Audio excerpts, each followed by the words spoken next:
네, 오늘은 경제 이슈 다뤄보는 이코노미 클럽 시간입니다. 함께 해주실 분은요, 프레스티지 경영전략연구소의 반종민 소장님 모셨습니다. 소장님 어서 오세요. 네, 반갑습니다. 네, 오늘도 소장님과 함께 이슈에 대해서 살펴보려는데 오늘은 과연 어떤 주제일지 먼저 만나보시죠. AI가 세상을 뒤덮다 관련주와 투자 전략 함께 알아보겠습니다. 네, 요즘 시장에서는 사실 AI를 빼고 이야기하기가 굉장히 어려운 시장이기도 하죠. AI에서만 출발을 하는 게 아니고 하드웨어 그리고 반도체까지도 번지기도 하고요. 소프트웨어 측면으로도 AI가 상당히 좀 부각을 받는 것 같습니다. 일단 CES 2024에서도 AI가 굉장히 큰 키워드로 한번 자리를 잡았었는데요. 과연 AI 관련 내용들 최근에 어떤 내용들이 좀 나오고 있을까요? 예, 앵커님께서 말씀하셨던 CES 2024 계좌의 좀 주요한 포인트가 됐었던 것으로 좀 판단이 되고 있는데요. 네. 특히 이제 뭐 최근에 이제 종료가 됐다 보니까는 이제 모멘텀이 좀 사라지지 않았을까라고 좀 많은 생각이 들고 있기는 한데, 근데 여기서 이제 뭐 AI나 그 모빌리티나 디지털 헬스케어 쪽에 대해서는 계속 좀 연관점이 있기 때문에 살펴보실 필요가 있을 것 같고요. 그리고 이제 특히 다양한 산업에서도 뭐 AI 기술이 적용한 부분들에 대한 내용들이 좀 그전에 있었습니다. 네. 그래서 이러한 연관점이 계속 있었는데 지금 뭐 삼성전자, LG전자 이외에도 뭐 그 당시 때 CS 2024에 참여를 했던 것도 현대차와 기아차도 있었는데 이 현대차의 경우에도 AI 쪽에 굉장히 좀 관심이 많았던 걸로 저는 좀 알고 있거든요. 네. 그렇다 보니까 이 분야가 그렇게 쉽게 끝날 것 같다라고 좀 생각이 들지는 않고요. 추가적으로 엔비디아의 경우에도 AI 분야에 대한 내용이 좀 있었고 AMD와 인텔 역시 그 AI 관련된 안내된 내용이 있었는데 여기서 좀 더 재미있는 점이 있다면 AI 그때 CES 2024 당시 때 뭐 AI 기술이 적용된 그 AI 포춘텔러라고 있었습니다. 네네. 이게 지금 타로 카드를 선택을 하면 캐릭터에 맞게 이제 본인의 얼굴이 생성되는 서비스였는데 그걸 보고 대기업 총수분들이 좀 감탄을 했다. 라는 좀 내용들이 있다 보니까 여기에 대해서는 굉장히 좀 계속 관심도가 있을 수밖에 없는 상황이지 않을까라고 좀 생각이 듭니다. 요즘은 기업들 중에서 AI를 안 하는 기업이라고 하면 약간 뒤처진다 이런 느낌이 들 정도로 대부분이 인공지능 관련된 이슈를 좀 뽑아내는 것 같은데요. 그러면 최근에 인공지능과 관련된 이슈 가운데 어떤 것들이 좀 주를 이뤘을까요? AI 그 주가를 끌어올린 것 중에 가장 큰 포인트는 그 오픈 AI 관련된 이슈가 좀 있었는데요. 네. 그 1월 초에 그 오픈 AI GPT 스토어 출시 계획이 좀 발표가 됐었습니다. 근데 이 오픈 AI에 대해서도 이거 맞춤형 GPT 제작을 배포하는 것이 배포를 해서 그 GPT 스토어의 출시를 통해 그걸 통해서 이제 접목을 시키는 건데 네. 이게 지금 CES 2024 마무리 전에 그 출시를 좀 발표를 했었거든요. 근데 이게 좀 히스토리가 있는 게 뭐냐면 원래 이제 작년 11월에 출시하려고 좀 준비를 했지만은 네. 그 당시 때 이제 오픈 AI에 대해서도 샘 울트만이 그 뭐 해고와 이제 복귀에 따른 소동이 좀 발생이 됐었습니다. 그러면서 12월로 연기됐다가 1월로 좀 출시가 된 걸로 좀 알려져 있기 때문에 이 부분에 대해서 좀 주목을 해야 되는데 여기에서 이제 GPT 모델에 대해서 가이드라인을 좀 준수를 했는지 그리고 확인 후에 이제 배포가 가능한 것으로 좀 알려져 있다 보니까 기존에 이제 AI 관련된 기업들 중에서도 좀 개발 진행인 기업들의 경우에는 오히려 이제 이 GPT 스토어를 통해서도 굉장히 좀 주목을 해볼 수 있지 않을까라고 보고 있고요. 네. 코딩을 배우지 않다 하더라도 LLM을 통해서 판매하고 공유가 가능하다 합니다. 그만큼 활용도가 높기 때문에 계속 좀 주목을 받은 것으로 판단이 되고 있고요.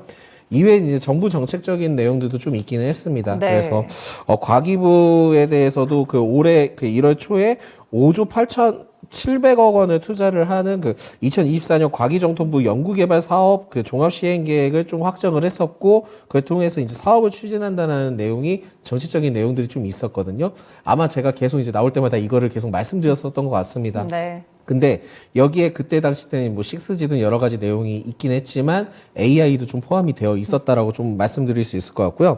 AI 경우에는 그 기술 개발 추진 등을 통해서 2,100억 원 정도의 그 네네. 집행이 된 것으로 좀 알려져 있는데 여기에서 지금 차세대 생성 AI 기술 개발에 대해서도 40억 정도의 신규 책정을 했었던 것도 있고 소프트웨어 컴퓨팅 산업 원천 기술 개발에 대해서도 신규 178억 원 정도 편성이 된 것으로 알려져 있습니다.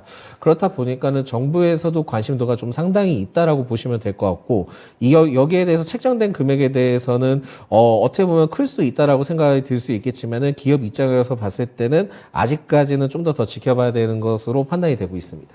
네, 그렇군요. GPT 스토어부터 정부 정책까지 지금 AI에 대해서 굉장히 뜨거운 관심이 있을 만한 이슈들이 상당히 많은데요. 그러면 인공지능 관련 종목들은 앞으로도 좀 괜찮을지 흐름은 어떻게 보세요? 일단 그 시장 전망치를 좀 확인을 해야 되는데 그 시장 조사 업체인 그 그랜드뷰 리서치에 따르면은 글로벌 생성 AI 시장 규모가 2022년 그러니까 재작년이죠. 재작년 때 약 한 13조 원으로 집계가 됐었거든요. 네. 근데 이게 지금 연평균 34% 이상 성장을 하면서 2030년에는 1,090억 달러 정도 전망할 예정입니다. 그렇게 되면은 지금 그 2022년 때 약 그 원화로 따지면은 한 13조 원 정도 되는데 30년 때 되면은 그 142조 원. 그러니까 거의 한 10배 정도 된다라고 보시면, 그러니까 8배에서 한 10배 정도 된다고 보시면 될 것 같습니다. 네. 그리고 게다가 이제 그 오픈 AI GPT 스토어 출시 계획 발표 이슈가 계속 부각되면서, AI 책 관련된 기업들 중에 폴라리스 오피스와 뭐 이스트 소프트, 한글과 컴퓨터의 경우에는 강세를 계속 좀 보여주고 있는 맞죠. 상황이다 보니까 네. 이게 지금 CES 2024가 끝났음에도 불구하고 조정이 그렇게 크게 나오지 않는 흐름들을 봤을 때는 좀 더 기대를 해볼 수 있지 않을까 보고 있고요. 최근에 이제 AI 챗봇 관련된 종목들의 경우에는 변동성이 좀 큽니다. 그래서 네. 솔트로스도 좀 변동성이 좀 있는 것으로 판단이 되고 있고, 여러 가지 좀 형태가 있긴 한데, 여기에 대해서는 지난 17일에 또 삼성전자가 AI 기능 탑재한 그 S24를 좀 공개를 했는데, 저는 좀 놀랬던 게, 그 레스토랑 예약을 하는 걸 좀 봤습니다. 그 네. 영상을 봤는데 물론 이제 좀 약간 텀이 있기는 하지만은 그래도 뭐 중학교 수준의 영어는 된다라고 얘기를 했는데 그거보다는 좀 더 되는 것으로 판단이 되고 있어서 앞으로 여기에 대한 부분들을 봤을 때는 다른 기업들도 계속 좀 주목을 해볼 수 있고 네. 심지어는 다른 이제 뭐 예를 들어서 뭐 디바이스와 관련된 부분에 대해서도 AI에 관련된 기술이 좀 부각될 것으로 판단이 되고 있고요. 제일 중요한 포인트는 아무래도 아까도 말씀드렸지만 정부 정책과 관련된 내용인데 1월 과기정통부와 이제 방송통신 그 신년 인사회에서도 윤 대통령이 그 AI, 첨단 바이오, 그리고 양자 등의 3대 미래 전략 기술에 대해서도 투자를 좀 대폭 강화하겠다라고 좀 밝혔습니다. 네. 그러다 보니까 AI와 관련된 부분에 대해서는 정부에서 계속 좀 올해는 모멘텀이 나올 가능성도 생각을 하셔야 될 것 같습니다. 그렇군요. 앞으로 좀 모멘텀들이 많은 쪽이 바로 인공지능 섹터가 아닐까 싶습니다. 이제 뭐 샘 올트먼 CEO도 이번 주에 한국을 방문한다. 이런 소식들이 좀 전해지고 있는 것 같고 앞으로도 인공지능과 관련된 모멘텀을 받을 만한 이슈들이 있을지 어떤 것들이 있을까요? 사실 그 저번 주 금요일이죠. 저번 주 금요일에 그 샘 올트먼이 뭐 국내에 방문을 하겠다라는 이슈가 좀 있긴 했습니다. 근데 네. 그 당시 때는 저번 주 금요일 때 확인을 했을 때는 단독 기사여서 좀 체크를 해볼 필요는 있었거든요. 그렇죠. 근데 지금 뭐 어느 정도 이게 좀 어느 정도 기정사실화로 좀 되는 것 같습니다. 네. 그래서 이 방문에 대한 이슈는 좀 크긴 한데 이게 지금 AI 쪽에서 플러스 반도체 쪽으로 좀 영향이 크다 보니까 주목을 해봐야 되지 않을까라고 보고 있고, 추가적으로 AI 모멘텀에 대해서는 이제 앞으로 어떻게 나올지는 모르겠지만은 기업들 상황에 따라 좀 개별적으로 나올 가능성이 있다 보니까 체크를 하셔야 될 것 같습니다. 그래서, 관련된 종목들에 대해서는 좀 최근 이슈를 좀 뽑아보니까 대표적으로 이제 뭐 대기업에 대해서는 뭐 네이버가 있기도 하고요. 카카오 경우에는 뭐 파스타라고 좀 하는데, 저는 그 이름이 생각보다 마음에 든다라는 점을 말씀드리겠고요. 네이버의 경우에는 지금 이슈가 좀 상당합니다. 그래서 네이버 웹툰과 관련된 미국 상장들에 대한 내용이 좀 나와주고 있기도 하고, 심지어는 일본에서도 네이버 웹툰에 대해서 굉장히 좀 크게 부각됐던 걸로 시점이 보여지다 보니까 이 점을 좀 참고를 하셔야 되는데, 추가적으로 그 네이버의 경우에는 기존에 이제 하이퍼클러바 X를 통해서 진행을 했던 것이 있습니다. 그랬기 때문에 AI 쪽에서 과연 이제 수익이 어떻게 잡힐 것인가. 근데 네이버는 결국 이제 광고 전략을 통해서 진행할 가능성이 높다 보니까 1분기 때 아마 그 집행이 될 가능성이 있지 않을까라고 보고 있고요. 그러면은 이제 AI 전략에 대해서는 그 하이퍼클럽을 통해서 어떻게 할지 모르겠지만은 검색과 커머스 그리고 광고 기반 수익을 통해서 부각될 가능성이 있다. 근데 아직까지는 좀 크게 그 부각보기보다는 중장기적 관점을 좀 바라보시는 게 좋지 않을까라고 판단하고 있고요. 폴라리스 오피스의 경우에는 GPT 스토어 가이드 챗봇에 좀 등록을 완료를 했다는 소식이 있다 보니까 네. 흐름이 계속 좀 유지가 되고 있고, 이스트 소프트의 경우에는 작년 12월 때 당시 때는 대화형 AI 서비스 앨런을 좀 출시를 했는데 최근에는 이제 흐름들이 계속 좀 그 기관의 순매수세가 계속 좀 유입이 되고 있습니다. 그러다 보니까 흐름들이 아직까지 좀 더 남아있다라고 보시면 될 것 같고요. 네. 그 솔트루스의 경우에는 뭐 전환 9일 때 전환 청구권 행사에 대한 내용이 좀 나왔는데 상장일이 이달 29일입니다. 그래서 전환가액이 12,120원인데 지금 솔트루스 가격이 그 전환가액보다도 굉장히 좀 높은 것으로 알려져 있거든요. 네. 그러다 보니까 이 현 주가 대비의 한 2배 이상 구간이기 때문에 차익 실현 가능성을 좀 열어둬야 될 가능성이 매우 높다. 그래서 지금은 흐름들을 좀 긍정적으로 예측할 수는 있겠지만은 그래도 조정 가능성도 좀 열어둬야 되는 상황이다라는 말씀 드리겠고요. 네.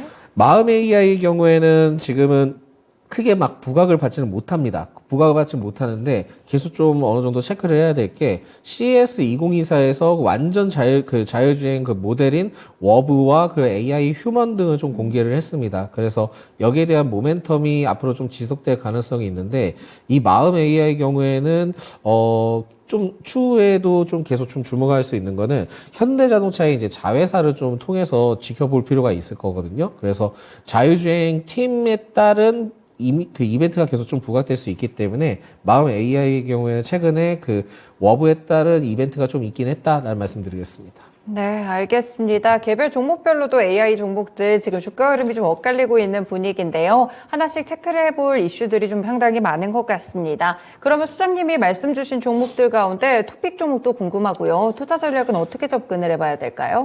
지금 관점으로 좀 접근을 해볼 만한 기업들을 좀 살펴볼 수밖에 없을 것 같아요. 네. 왜냐하면 한글과 컴퓨터의 경우에도 투자 경고기도 하고 이스트 소프트 역시 투자 경고기이기 맞죠. 때문에 네. 투자를 하기에는 좀 까다로운 부분들이 있고 사실 한글과 컴퓨터에 대해서 주가가 이렇게 많은 올라갈 만한 요소인지는 저는 좀 약간 퀘스천 마크가 달려있기 때문에 네. 오히려 실적적인 부분들이나 앞으로 전망에 대해서 기대될 수 있는 기업들로 좀 살펴볼 필요가 있을 것 같거든요.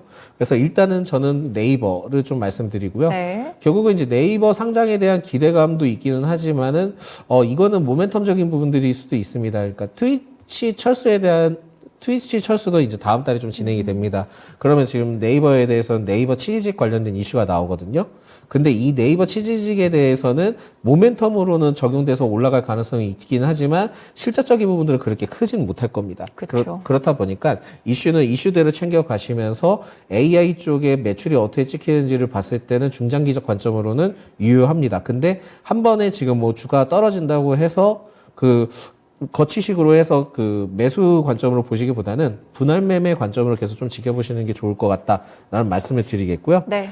저는 이 폴라리스 오피스에 대해서는 추가 상승을 할 수 있는 여력은 더 남아있다라고 생각이 듭니다. 물론 이제 1월 초 때 4,400원에서 지금 한 2배 이상 뛰기는 했는데 이 기업에 대해서 좀 지켜보셔야 될 게 뭐냐면 일단 가입자를 좀 살펴볼 필요가 있습니다. 그래서 2023년 6월 당시 때 가입자가 1억 2,500만 명 정도 보유를 하는데 네. 결국 이러한 그 데이터베이스를 통해서 활용할 수 있는 것들이 굉장히 많거든요. 그렇다 보니까 이 폴라리스 오피스가 새로운 사업을 했을 경우에는 그걸 통해서 이제 데이터베이스를 통해서 접목을 시키면 매출로 발생될 가능성이 매우 높습니다. 네. 그렇기 때문에 빅데이터의 경우에는 전반적으로는 가입자 수나 그런 걸 많이 따지고 심지어는 벤처 투자의 경우에도 이 회사의 그 기업에 대해서 평가를 할 때 데이터베이스에 대한 부분들도 측정이 되거든요.